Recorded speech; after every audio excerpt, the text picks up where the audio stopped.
आज का टॉपिक है फोटोसिंथेसिस। बड़ा ही इम्पोर्टेंट टॉपिक है। ठीक है, तो आज देखते हैं फोटोसिंथेसिस के बारे में डिटेल से। क्या होता है फोटोसिंथेसिस? तो फोटोसिंथेसिस का मतलब है कि यह एक प्रकार का ऐसा फिजियोलॉजिकल प्रोसेस है जिसके द्वारा क्या होता है कि प्लांट फूड का सिंथेसिस करता है ना। कौन सा प्लांट? तो ग्रीन प्लांट।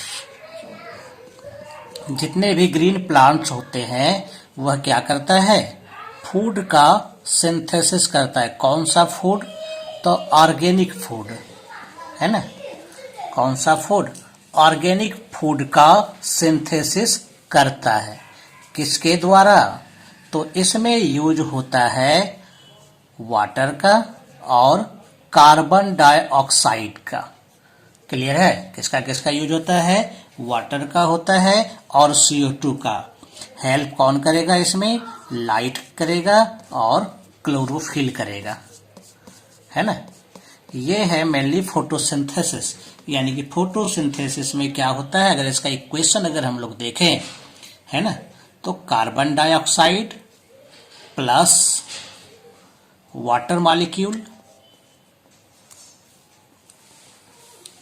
लाइट चाहिए इसके लिए। ये लाइट क्या करता है? फोटोसिंथेसिस कराएगा। इस लाइट को ट्रैप करने वाला जो मॉलिक्यूल है प्लांट के अंदर वह क्लोरोफिल है ना। तो ये बनेगा C6H12O6 ग्लूकोज मॉलिक्यूल तैयार होता है।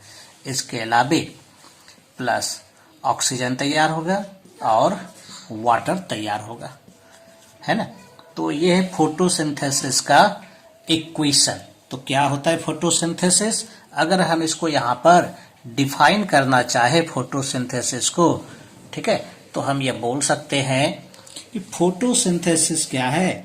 इसके द्वारा ग्रीन प्लांट्स जो होता है, ग्रीन प्लांट्स यानी कि chlorophyll bearing tissue use sunlight. ये क्या करता है? सनलाइट का यूज करता है। किस काम में? टू मेक फूड, है ना। फूड का मतलब ऑर्गेनिक फूड, जैसे ग्लूकोज। ओके, किसके द्वारा? From simpler molecules. कौन सा सिंपलर मॉलिक्यूल्स? जैसे कि कार्बन डाइऑक्साइड एंड वाटर। ये होता है फोटोसिंथेसिस। क्लियर है? यानी कि यहां पर जो फोटोसिंथेसिस में जो रॉ मटेरियल हो जाता है, तो रॉ मटेरियल्स में दो रॉ मटेरियल्स है। एक है कार्बन डाइऑक्साइड और एक है H2O। कार्बन डाइऑक्साइड कहां से आता है? तो ये आता है एटमॉस्फेयर से, है ना, थ्रू स्टोमाटा। और वाटर कहां से आता है? सॉइल के थ्रू। सॉइल से आता है। किसके थ्रू? तो जाइलम के थ्रू पहुंचता है। ये सारा प्रोसेस पिछले क्लास में ही आप लोग पढ़ चुके हैं। क्लियर है यहां तक? ये इक्वेशन भी समझ में आ गया। तो एक्चुअल में क्या होता है फोटोसिंथेसिस में, जो क्लोरोफिल मॉलिक्यूल है वही सनलाइट को ट्रैप करता है और ट्रैप करके क्या करता है? CO2 और H2O के बीच में रिएक्शन कराता है ना। जिसके फलस्वरूप क्या क्या बना? सिंपल शुगर तैयार हुआ, है ना, यानी कि C6H12O6। इसके अलावे ऑक्सीजन का भी प्रोडक्शन हुआ, यानी कि फोटोसिंथेसिस एक ऑक्सीजेनिक प्रोसेस होता है। क्लियर है? क्या होता है ये? एक प्रकार का ऑक्सीजेनिक प्रोसेस होता है। और वाटर भी रिलीज होता है। तो वाटर कितना रिलीज होता है? तो 50%। अगर 12 मॉलिक्यूल यहाँ पर यूज हुआ है तो 6 मॉलिक्यूल क्या होगा? इसमें से वाटर रिलीज होगा। क्लियर हो गया यहाँ तक? तो थोड़ा सा हम लोग यह देखते हैं कि फोटोसिंथेसिस का साइट क्या है। साइट ऑफ फोटोसिंथेसिस,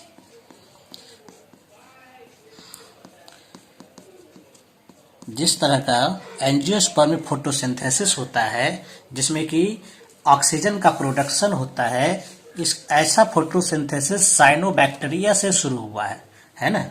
सबसे पहला जो फोटोसिंथेसिस हुआ जिसमें कि ऑक्सीजन का प्रोडक्शन हुआ था, यह किस में शुरुआत हुआ था? तो यह शुरुआत हुआ था साइनोबैक्टीरिया से। क्लियर है? जहां पर कि फोटोसिंथेटिक ऑर्गेन के रूप में थाइलाक्वाइड्स था। उसी थाइलाक्वाइड्स पर क्लोरोफिल पिगमेंट था और उसी के द्वारा फोटोसिंथेसिस होता था। लेकिन अगर एंजियोस्पर्म की बात करें तो एंजियोस्पर्म के जो ग्रीन पार्ट्स है, खास करके जैसे कि ये लीफ होता है ना, तो लीफ ग्रीन कलर का होता है।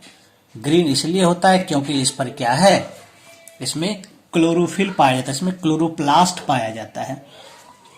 आप लोग लीफ का सेक्शन देख पढ़े होंगे, है ना, जिसमें सबसे ऊपर पर epidermis, upper epidermis and lower epidermis, ठीक है।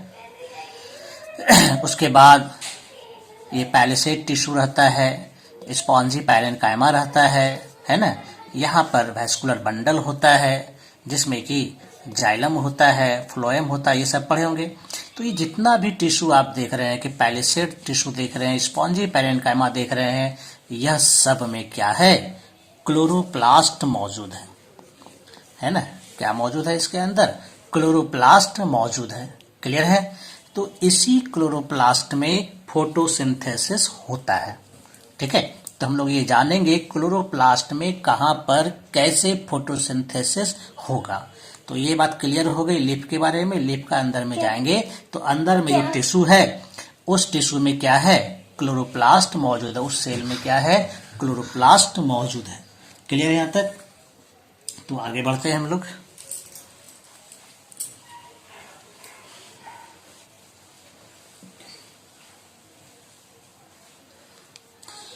चलिए आते हैं। अगर क्लोरोप्लास्ट को अगर हम देखें तो जानते हैं कि आप लोग सारे यूकैरियोटिक सेल में क्लोरोप्लास्ट पाया जाता है, जो क्या होता है, डबल मेम्ब्रेन से कवर्ड रहता है, यानी इसमें एक क्लोरोप्लास्ट एनवेलप होता है ना। सारे यूकैरियोटिक सेल में पाया जाता है। इसमें क्या होगा, बहुत सारा ग्राना स्ट्रक्चर होता है। इस ग्राना में क्या होता है, कई थाइलाक्वाइड एक के ऊपर एक स्टैक्ड होता है। ये जो आप देख रहे हैं, ये एक पार्ट्स अगर हम देखें, सिर्फ इसको अगर हम देखें तो इसको हम लोग कहते हैं थाइलाक्वाइड्स, है ना। क्या कहते हैं इसको हम लोग, थाइलाक्वाइड्स। और इस पूरा की बात करें अगर हम, तो इस पूरे को हम लोग कहते हैं ग्राना कहते हैं, ठीक है। क्लियर है। तो ऐसा ग्राना कई होता है इसमें, ये भी ग्राना, ये भी ग्राना, सब के सब ग्राना है ना।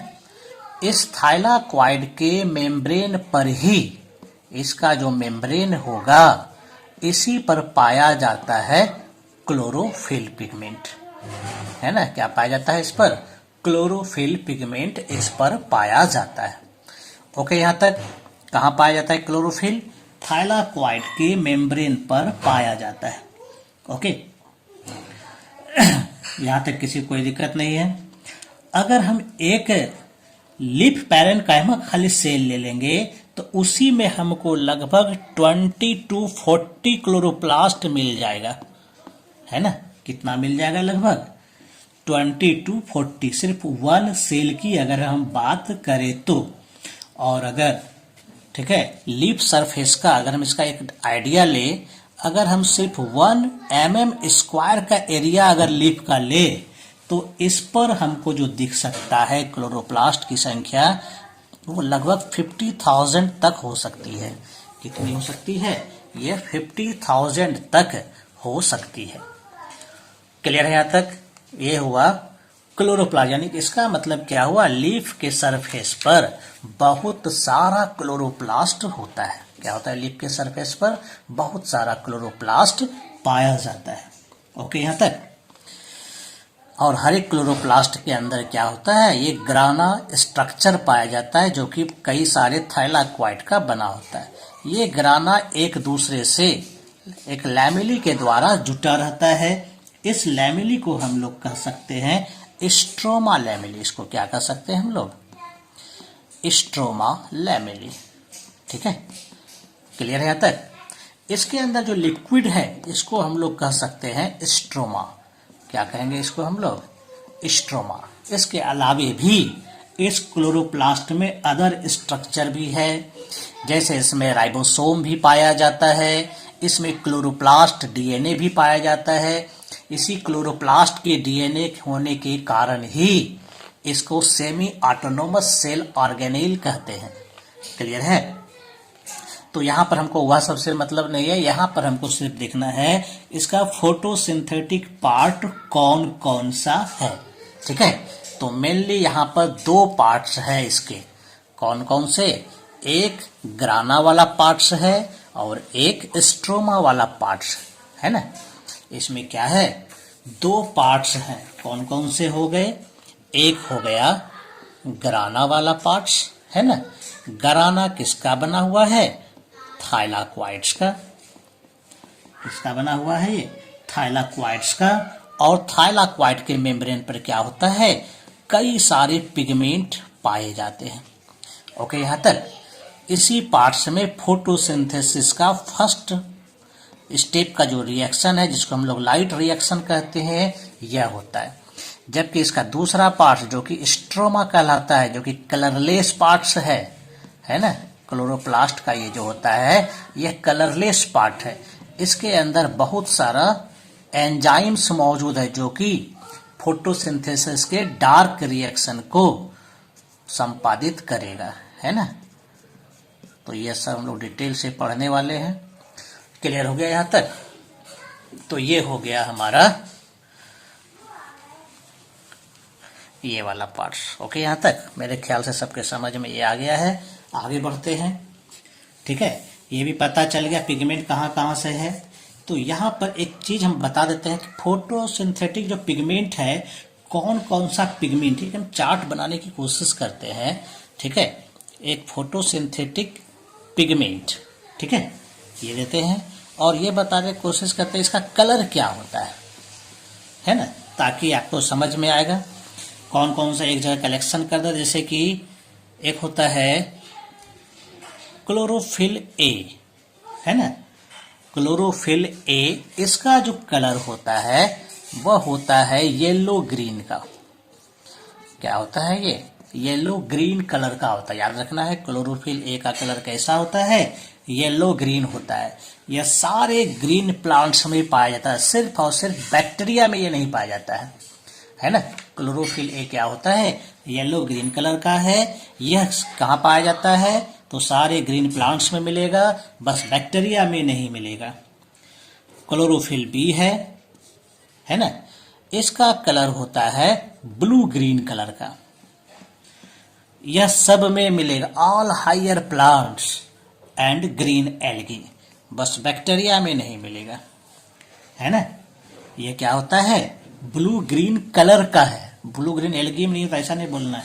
यह कहाँ पाया जा रहा है? All higher plants and green algae में यह पाया जाता है। फिर क्लोरोफिल सी है, इसका कलर ग्रीन होता है ना। और ये कहाँ पाया जाता है? क्लोरोफिल सी आप लोग पढ़े होंगे पहले भी, जैसे कि डाइटम्स में पढ़े थे, है ना, प्रोटिस्टा वाला जब पढ़ रहे थे, है ना, ब्राउन एल्गी में, ये सब में पढ़े थे कि क्लोरोफिल सी पाया जाता है। क्लोरोफिल डी भी होता है ना। ये किस में पाया जाता है? इसका भी कलर ग्रीन होता है और यह पाया जाता है, आप लोग पढ़े हैं पहले, याद है कुछ, रेड एल्गी में, है ना। ये क्लोरोफिल डी हुआ। ओके, यहाँ तक। फिर एक स्पेशल जो बैक्टीरिया में पाया जाता है, बैक्टीरियो क्लोरोफिल, है ना। इसके द्वारा जो फोटोसिंथेसिस होता है, इसमें ऑक्सीजन का प्रोडक्शन नहीं होता है।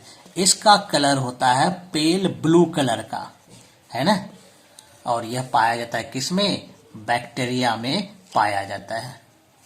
क्लियर है? किसमें पाया जाता है? ये बैक्टीरिया में पाया जाता है। यहां तक क्लियर हो गया? ये इतना प्रकार का क्लोरोफिल पिगमेंट हो गया, ए बी सी डी और बैक्टीरियो क्लोरोफिल। क्लोरोफिल ए का कलर क्या होता है? येलो ग्रीन कलर का होता है। क्लोरोफिल बी का क्या होता है? ब्लू ग्रीन कलर का। क्लोरोफिल सी का कैसा होता है? ग्रीन डाइटम्स में पाया जाता है। ये क्लोरोफिल डी का कैसा कलर होता है? तो ये भी ग्रीन होता है, रेड एल्गी में ये पाया जाता है। बैक्टीरिया क्लोरोफिल का पेल ब्लू कलर का होता है और ये बैक्टीरिया में पाया जाता है। ठीक है, यहां तक मेरे ख्याल से समझ में आ गया है। आगे बढ़ते हैं थोड़ा सा और। ठीक है, इसमें क्लोरोफिल के अलावे अदर पिगमेंट भी पाया जाता है। ऐसा नहीं कि सिर्फ और सिर्फ इसमें क्लोरोफिल पिगमेंट पाया जाता है, इसमें कैरोटीनॉइड्स भी पिगमेंट पाया जाता है। Carotenoids the group of some pigments like carotenes, carotenes एक होता है और एक होता है जैंथोफिल, है ना। इसमें दो पिगमेंट है यहाँ पर पढ़ने के लिए हमारे पास, कैरोटीन्स एंड जैंथोफिल। इसका कलर कैसा होता है, ये ऑरेंज कलर का होता है ना। किसमें मिलेगा, तो लगभग ये सब में मिलेगा, एल्गी में भी मिलेगा और सारे ग्रीन प्लांट्स में भी यह मिलता है ना। एल्गी में भी मिलेगा और ग्रीन प्लांट्स में भी मिलेगा। क्लियर है, ये हुआ कैरोटीनॉइड्स। फिर एक होता है फाइकोबिलिन्स, ये भी पिगमेंट का ग्रुप्स है। फाइकोबिलिन्स ये क्या होता है, इसमें आप लोग पढ़े होंगे फाइकोएरिथ्रिन, है ना। इसका ग्रुप में फाइकोएरिथ्रिन आता है और फाइकोसाइनिन आता है ना। इसका कलर कैसा होता है, इसका कलर रेड होता है। कहाँ पाया जाता है ये पिगमेंट, तो ये पाया जाता है आपका रेड एल्गी में, जैसे फाइकोएरिथ्रिन ये पढ़े ही है पहले भी। कहाँ पाया जाता है, तो रेड एल्गी में पाया जाता है। फाइकोसाइनिन रेड एल्गी में भी मिलेगा, है ना, और ब्लू ग्रीन एल्गी में भी मिलेगा। क्लियर है, तो ये सारा पिगमेंट यहाँ पर मौजूद होता है, ठीक है, जो पिगमेंट सिस्टम यहाँ पर तैयार करेगा। क्लियर है, यहाँ तक समझ में आ गया। यहाँ पर क्या होता है कि अब हम लोग एंजियोस्पर्म देख रहे थे। एंजियोस्पर्म में जो पिगमेंट है वो कहाँ पाया जाता है, थाइलाकोइड के मेम्ब्रेन पर पाया जाता है ना। और ये इस तरह से अरेंज रहता है कि ये मैक्सिमम लाइट का अब्जॉर्प्शन कर सके। मेनली यहाँ पर दो पिगमेंट है एंजियोस्पर्म में, chlorophyll a and chlorophyll b, है ना। थोड़ा सा हम लोग क्लोरोफिल के बारे में जानते हैं हल्का सा। एनसीईआरटी ज्यादा कुछ नहीं कह रहा है, लेकिन फिर भी थोड़ा सा हम लोग को जानना चाहिए। क्लोरोफिल मॉलिक्यूल का अगर हम स्ट्रक्चर देखें तो इस स्ट्रक्चर में जो है दो पार्ट्स होते हैं, है ना। इसमें कितने पार्ट्स होते हैं, इसका स्ट्रक्चर में दो पार्ट्स है ना। इसका स्ट्रक्चर में कितने पार्ट्स होते हैं, दो पार्ट्स होते हैं। एक होता है इसमें एक रिंग स्ट्रक्चर जिसको हम लोग कहते हैं टेट्रापायरोल। क्या कहेंगे इसको हम लोग, टेट्रापायरोल रिंग, ठीक है, या फिर इसी का दूसरा नाम पोरफायरिन रिंग, ठीक है। टेट्रापायरोल रिंग या फिर पोरफायरिन रिंग इसको हम लोग कहते हैं। क्लियर है। और दूसरा पार्ट जो होता है इसी से जुटा हुआ जो नीचे रहता है, एक टेल वाला पोर्शन रहता है, लॉन्ग हाइड्रोकार्बन का टेल रहता है, हाइड्रोकार्बन टेल, है ना। इसको हम लोग कहते हैं फाइटोल, है ना। तो याद रखना यहाँ पर एक टेट्रापायरोल रिंग है, दूसरा फाइटोल है, ठीक है। यानी अगर आप स्ट्रक्चर देखेंगे तो ऊपर में क्या होगा, पूरा ग्रुपिंग बना हुआ होगा, उसमें एक स्ट्रक्चर होगा लंबा पूछ जैसा। तो उतना दूर तक हम लोग को नहीं जाना है, यहाँ पर हम लोग को जानना था इसका स्ट्रक्चर एक बता दिए। कभी कभी ये आ जाता है। तो क्लोरोफिल का स्ट्रक्चर में क्या होता है, दो पार्ट्स है। ऊपर पर क्या है, एक रिंग वाला स्ट्रक्चर है जो थोड़ा कॉम्प्लेक्स है, और उसके नीचे जो है एक टेल की तरह स्ट्रक्चर है जो कि हाइड्रोकार्बन का बना हुआ होता है। क्लियर है यहाँ तक। तो ये हो गया क्लोरोफिल का स्ट्रक्चर का मेन पार्ट, है ना। तो क्लोरोफिल ए जो होता है वो ज्यादा होता है। अगर एंजियोस्पर्म की बात करें तो क्लोरोफिल ए का अमाउंट जो होता है वो क्लोरोफिल बी से क्या होता है, ज्यादा होता है ना। यानी chlorophyll a is more abundant in green plants than chlorophyll b. Clear है। क्लोरोफिल ए क्या करता है, ठीक है। तो क्लोरोफिल ए का जो काम हो जाता है है ना। ये जो क्लोरोफिल ए है ये क्या करता है, मेनली यह क्या करता है क्लोरोफिल, चूंकि ये मेजर पिगमेंट होता है, ठीक है, तो यह क्या करेगा, लाइट को ट्रैप्स करता है और उसको जो है यह इलेक्ट्रिकल और केमिकल एनर्जी में कन्वर्ट करता है। क्लोरोफिल ये क्या करता है, ट्रैप लाइट्स, जो लाइट एनर्जी आ रहा है सन से, एंड कन्वर्ट, उसको क्या करेगा, उसको कन्वर्ट करेगा, किसमें कन्वर्ट कर देता है, उसको convert it into electrical and chemical energy, है ना, electrical and chemical energy. Clear है। तो क्लोरोफिल ये क्या कर रहा है, लाइट को ट्रैप करता है और इसको क्या करता है, इलेक्ट्रिकल एंड केमिकल एनर्जी में कन्वर्ट कर देता है। याद रखना है, क्लोरोफिल ए यही करता है। और क्लोरोफिल बी क्या करता है, ठीक है। तो क्लोरोफिल बी एक प्रकार से एसेसरी पिगमेंट है ना, इसका सहायता करता है ना। क्लोरोफिल बी क्या है, एक तरह से एसेसरी पिगमेंट है, ठीक है। यह क्या करता है, it also absorbs light of different wavelength than chlorophyll a, है ना। यानी कि जिस वेवलेंथ के लाइट को क्लोरोफिल ए अब्जॉर्ब नहीं करता है उसको यह क्लोरोफिल बी अब्जॉर्ब करता है, ठीक है। इसका मतलब क्या होता है कि फोटोसिंथेसिस के दौरान मैक्सिमम वेवलेंथ वाला, यानी एक तरह से हम लोग कह सकते हैं broaden the spectrum of light absorb during photosynthesis, है ना। क्लियर है। एक तरह से क्लोरोफिल बी जो होता है consist about 1/4 of the chlorophyll content in a leaf. Clear यहां तक। तो एक तरह से दो मॉलिक्यूल यहां पर है, क्लोरोफिल ए है, क्लोरोफिल बी है।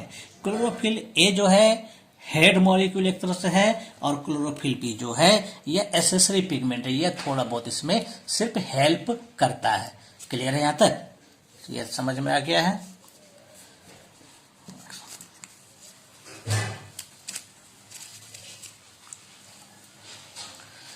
चलिए आगे बढ़ते हैं। हम छोटा मोटा कुछ तो थोड़ा बहुत क्लोरोफिल का कंसेप्ट क्लियर हो गया, ठीक है। तो क्लोरोफिल ए क्या करता है, जो लाइट एनर्जी आता है उसको इलेक्ट्रिकल एनर्जी या फिर केमिकल एनर्जी में कन्वर्ट करता है, ठीक है। तो यानी कि क्लोरोफिल ए मॉलिक्यूल ही एक प्रकार से रिएक्शन सेंटर है। ओके यहां तक नो प्रॉब्लम यहां तक। तो ये जो एब्जॉर्प्शन स्पेक्ट्रम भी थोड़ा सा बता देते हैं कि ये कैसा कैसा वेवलेंथ का लाइट को अब्जॉर्ब करता है ना।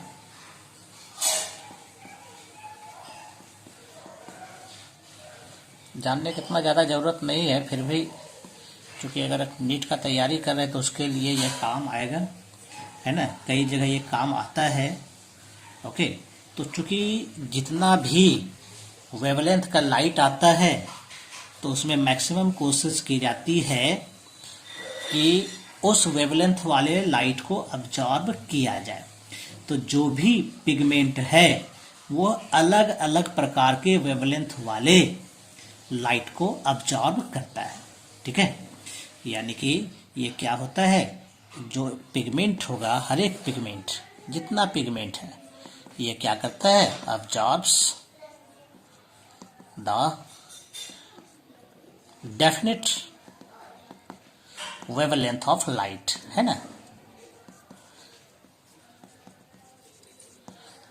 तो जो भी पिगमेंट है सबका अपना अपना एक क्राइटेरिया है, उसी के अनुसार वह अपने लाइट को अब्जॉर्ब करेगा, है ना। तो जनरली विजिबल लाइट आप लोग जानते होंगे कौन सा है, पढ़े होंगे, कई जगह ये पढ़े होंगे विजिबल लाइट का वेवलेंथ क्या होता है। इसी में से चूंकि फोटोसिंथेसिस के लिए लाइट का यूज होता है 390 to 700 नैनोमीटर, है ना। इतना वेवलेंथ का होता है ये, है ना, ये विजिबल होता है। ओके यहां तक ये क्या है, एक तरह से विजिबल लाइट है। इसका वेवलेंथ का जो रेंज है 390 to 700 नैनोमीटर। क्लोरोफिल ए जो होता है, ठीक है, यह मेनली अब्जॉर्ब करेगा वायलेट एंड रेड लाइट को। किसको करेगा? वायलेट एंड रेड लाइट वाला जो रीजन होगा उसको अब्जॉर्ब करता है ना। वायलेट यानी कि ये क्या होता है, सबसे कम वेवलेंथ होता है, और रेड का वेवलेंथ क्या होता है, सबसे ज्यादा होता है ना। और क्लोरोफिल बी जो होगा, यह क्या करेगा क्लोरोफिल, तो it absorbs more of the blue and lighter red region, है ना। ये क्या करता है, यह जो अब्जॉर्ब करेगा मोर ऑफ द ब्लू, ठीक है, एंड लाइटर रेड। क्लियर है यहां तक? यानी कि इसके रेंज में यह अब्जॉर्ब करता है लाइट को, इसी में फोटोसिंथेसिस इसका अच्छे से हो जाता है ना। बस ये ग्रीन लाइट को अब्जॉर्ब नहीं करता है। क्लोरोफिल क्या करता है, ग्रीन लाइट को अब्जॉर्ब नहीं करेगा, बाकी सबको तो अब्जॉर्ब करता ही है, ठीक है। एक तरह से 3 लाइट हुआ एब्जॉर्ब करने के लिए, VBR, है ना। वायलेट हो गया, ब्लू हो गया और रेड हो गया, है ना। ये 3 लाइट का अब्जॉर्प्शन क्लोरोफिल के द्वारा होता है। किसका अब्जॉर्प्शन नहीं होता है? मेनली ग्रीन कलर का कुछ भी अब्जॉर्प्शन नहीं होता है, यह रिफ्लेक्टिंग रे हो जाता है, जिसके कारण लीफ का कलर क्या होता है, ग्रीन कलर का होता है। क्लियर यहां तक? कोई दिक्कत नहीं है। तो ये जो विजिबल स्पेक्ट्रम है 390 टू 700 नैनोमीटर, ठीक है, इसी का यूज फोटोसिंथेसिस में होता है। कितना से कितना याद रखना है, 390 टू 700 नैनोमीटर का यूज फोटोसिंथेसिस में होता है। इसलिए इस रेडिएशन को हम लोग कह सकते हैं पार। पार का मतलब हो गया फोटोसिंथेटिकली एक्टिव रेडिएशन, है ना। फोटोसिंथेटिकली एक्टिव रेडिएशन, ठीक है। तो ये हो गया पार। यह इसी का यूज ग्रीन प्लांट्स करता है फोटोसिंथेसिस के लिए। ओके, ये हमेशा याद रखना है विजिबल लाइट का, ठीक है। विजिबल लाइट किसका यूज कर रहा है? क्लोरोफिल ए और बी के द्वारा यह यूज होता है। ओके, यहाँ तक मेरे ख्याल से बातें समझ में आ गई है, ठीक है। तो ए और बी दोनों इस काम में मदद करता है। ये तो क्लोरोफिल की कहानी हो गई। और जो एक्स्ट्रा पिगमेंट जैसे बच जाता है आपका कैरोटीनॉइड्स में से, कैरोटीन्स था, ठीक है, जो कि ऑरेंज कलर का होता है मेनली। फिर है एक और बताया था जैंथोफिल के बारे में भी, है ना। इसका कलर कैसा होता है, तो प्रायः येलो कलर का होता है, ठीक है। कैसा होता है ये? येलो कलर्स का होता है ना। क्या यह सब का भी कोई काम है क्या, या फिर यह भी ऐसे ही है, ठीक है। तो ये जो कैरोटीनॉइड्स का पिगमेंट है, कैरोटीन्स और जैंथोफिल्स, ठीक है, यह मेनली जो होता है ब्लू वायलेट रीजन वाले में, ठीक है, यानी कि उस रेंज वाले को, ब्लू वायलेट रीजन वाले को यह अब्जॉर्ब करता है ना। ये भी क्या करेगा, अब्जॉर्ब करेगा। कहां पर वाला? ब्लू वायलेट, यानी कि अगल बगल का ही है ना। और कैसा दिखता है ये, अब्जॉर्ब करेगा तो इसका कलर जो दिखता है येलो कलर का दिखेगा, और जो ओरिजिनल कलर तो दिखेगा ही, ऑरेंज भी दिख सकता है, रेड भी दिख सकता है, ब्राउन भी दिख सकता है, यह सब कलर में यह दिखता है। काम क्या है इसका कैरोटीनॉइड्स का, तो ये बता देते हैं कैरोटीनॉइड्स का क्या क्या काम है ना। जैसे कि यह जो क्या करता है, यह फ्लावर और फ्रूट को कलर्स देता है, इसी के कारण colours to fruits and flowers, है ना। फ्रूट्स और फ्लावर्स को यही कलर प्रोवाइड करता है। इसके अलावे यह कुछ लाइट को भी अब्जॉर्ब करता है ना। अब्जॉर्ब लाइट, अभी बताया ब्लू वायलेट रीजन वाले को अब्जॉर्ब करता है, and transfer it reaction centre यानी कि क्लोरोफिल ए टू क्लोरोफिल है, चूंकि रिएक्शन सेंटर वही है, मेन बॉस यही है क्लोरोफिल ए, तो इससे भी जितना हो पाया उतना को यह भी ऑब्जॉर्व करके दे दिया इसको। ठीक है, किसको दे दिया? तो क्लोरोफिल ए को दे दिया। और जो सबसे इंपॉर्टेंट वर्क है इसका, ये क्या करता है? ये क्लोरोफिल मॉलिक्यूल को बचाता है मेनली, है ना, प्रोटेक्ट द क्लोरोफिल मॉलिक्यूल। ये देखता है कि इसको ज़्यादा सनलाइट से नुकसान नहीं हो जाए। प्रोटेक्ट द क्लोरोफिल मॉलिक्यूल, है ना, किससे? तो एक्सेस लाइट से, है ना, ज़्यादा लाइट आएगा तो उसका ऑक्सीडेशन होने की संभावना होता है, उसका ब्रेक डाउन होने की संभावना होता है। एंड फ्रॉम ऑक्सीजन, है ना, तो ऑक्सीजन रहेगा तो क्या होगा? इसमें एक प्रक्रिया होती है, लाइट और ऑक्सीजन रहने से इसमें एक प्रक्रिया होती है जिसको हम लोग कहते हैं फोटो ऑक्सीडेशन। तो ये प्रोसेस इसमें चलेगा तो क्लोरोफिल मॉलिक्यूल डैमेज हो जाएगा, क्लोरोफिल मॉलिक्यूल नष्ट हो जाएगा। इसलिए जरूरी है कि इसको बचाया जाए। तो कैसे बचाया जाएगा? तो ये इसके लिए कैरोटीनॉइड्स पिगमेंट मौजूद है। क्लियर हो गया? तो ये हुआ पिगमेंट से रिलेटेड कुछ बातें, है ना।